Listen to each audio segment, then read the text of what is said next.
Hello guys, আজকে একটা নতুন ভিডিও নিয়ে চলে এসেছি।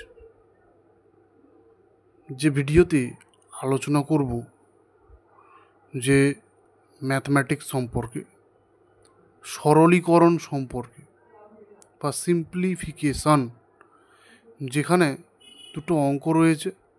এই অঙ্ককে কিভাবে সমাধান করা যায় তার সূত্রাবলীগুলো প্রথমে আমরা জেনে নেব।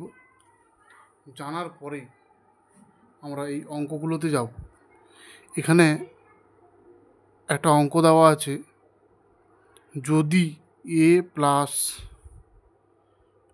1/a ইজ ইকুয়াল টু 8 হয়, তাহলে A cube plus 1/a cube is equal to কত? প্রথমত আমরা এ কিউব প্লাস বি কিউবের সূত্র জানব। এ কিউব প্লাস বি কিউবের সূত্র হলো এ প্লাস বি এর হোল কিউব, এ প্লাস বি এর whole cube minus 3ab A plus B.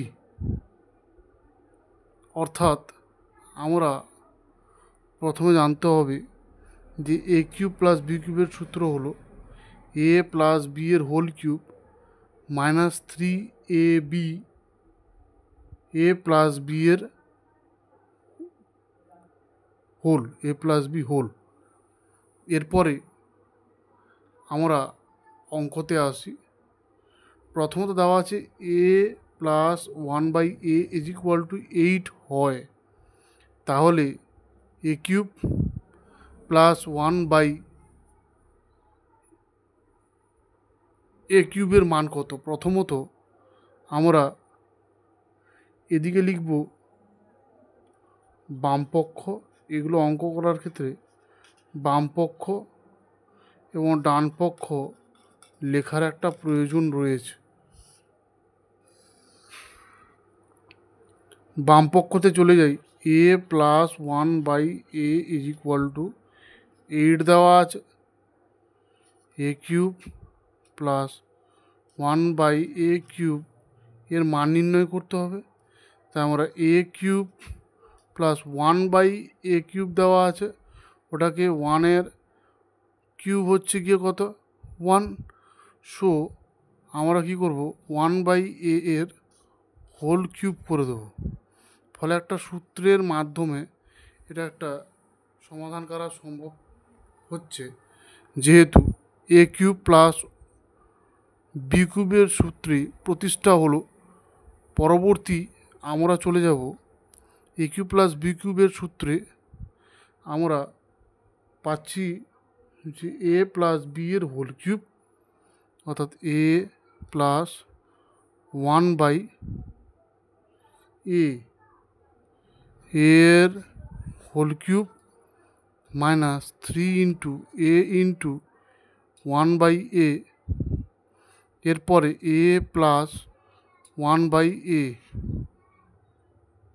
এই অঙ্কের যে সূত্রটা রয়েছে, এ কিউব প্লাস বি কিউবের সূত্র প্রতিষ্ঠার যে উদ্দেশ্যে এই অঙ্কটা, যেটা দেওয়া আছে A cube plus 1/a cube is equal to কত হবে, এটা প্রতিষ্ঠা করতে হবে। ফলে এই সূত্রটা আমরা লিখে ফেললাম। এরপরে আমরা এ এর মান 1/1 এ প্লাস 1/a এর মান 8 দেওয়া আছে, তাহলে 8 কিউব লিখলাম আমরা, মাইনাস 3 কেটে যাবে, তো 3টা পড়ে থাকলো। আর গুণিতক এখানে মাল্টিপ্লাই ওর ইন্টু এটা আমরা 8 পেয়েছিলাম। ফলে 8 8 64, 8 বের করলে হবে 28 64, 8 8 4 32, 3 8 4 32, 3 35, 352 3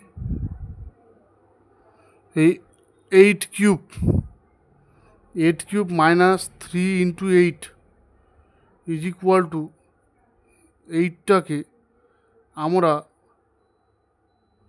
যেহেতু এখানে আমরা কমনও নিতে পারি, কারণ হচ্ছে অঙ্কটা একটু ভীষণ রকমের একটু বড় হতে পারে, তাই আমরা এখানে 8টাকে কমন নিচ্ছি। সো আমরা 8 28 64 মাইনাস 3, তবে গিয়ে আসছে 8 ইন্টু 61, ফলে উত্তর হচ্ছে 488। তাহলে আমরা আজকে একটা বীজগাণিতিক সূত্রের মাধ্যমে অঙ্কটা করলাম। যদি a plus 1/a is equal to 8 হয়, তাহলে a cube plus 1/a cube is equal to কত? আমরা বাম পক্ষ এবং ডান পক্ষের সাহায্যে অঙ্কটা করেই ফেললাম। এরপর আমরা নেক্সট অঙ্কে চলে যাব। নেক্সট অঙ্কটা ভীষণ রকমের একটা ইম্পর্টেন্ট হতে চলেছে, যে এখানে বলা আছে যদি x plus 1/x is equal two 2 হয়, তাহলে আমরা বাম পক্ষ লিখব এবং এখানে লিখব ডান পক্ষ, লেফট সাইড এবং রাইট সাইড। এখানে x plus 1/x is equal two 2 দেওয়া আছে, তাহলে এটা সমীকরণের মাধ্যমে x প্লাস 1 হলো 2x করতে পারি। দেখো অঙ্কগুলো বাড়িতে বসে শেখা যায়। এক্স যুক্ত পদটা এদিকে নিয়ে চলে এলাম, minus 2x is equal to সংখ্যামালা আছে, ফলে প্লাস 1 আছে, এটা মাইনাস 1 হয়ে যাবে। এটা বিয়োগ করলে কত হবে? এক্স চিহ্ন থাকবে মাইনাস ইজ ইকুয়াল টু -1 1 চিহ্নটা কেটে দিলে হয়ে গেল এক্স ইজ ইকুয়াল টু 1। আমরা পেয়ে গেলাম বামপক্ষ সমাধানের মাধ্যমে আমরা পেলাম এক্স ইজ ইকুয়াল টু 1। ডান পক্ষ x² প্লাস 1/x এর হোল স্কোয়ার আছে, এটাকে আমরা x² করলাম প্লাস 1/x এর হোল স্কোয়ার আমরা লিখতে পারি, কারণ 1² ইজ ইকুয়াল টু 1ই হয়। ফলে এরপর আমরা এক্সের মান বসিয়ে দেব। এক্সের মান বসালে আমরা এটাই পাচ্ছি, ফলে 1 প্লাস এটাকে যদি আমরা সমাধান করি 1ই হবে, ইকুয়াল টু 2। আমরা অ্যান্সার পেলাম 2। এটা হচ্ছে অ্যান্সার। দুটো অঙ্কের মাধ্যমে কিভাবে আমরা বীজগাণিতিক সূত্রের মাধ্যমে আমরা সরলীকরণ করছি, সেটা আজকে দেখানো হলো। জাস্ট দেখে নাও একবার কিভাবে আমরা আজকে সহজেই অঙ্ক করতে পারলাম। a plus 1/a is equal to 8 হয়, তাহলে a cube plus 1/8 a cube is equal to কত? আরেকটা অঙ্ক ছিল x plus 1 is equal two x is equal two 2 হয়, তাহলে x² plus 1/x² is equal to কত? তাহলে এই চ্যানেলটাকে তোমরা সাবস্ক্রাইব এবং শেয়ার করতে ভুলবে না। সাবস্ক্রাইব এবং চ্যানেলটাকে আপন করে নিতে লাইক, কমেন্ট, শেয়ার এবং সাবস্ক্রাইব করতে ভুলবেন না। আলী ফারহান আইকিউ টিচিংয়ের পক্ষ থেকে তোমাদেরকে জানাই অশেষ ধন্যবাদ। আজকে এই ভিডিওটা এতটুকুই।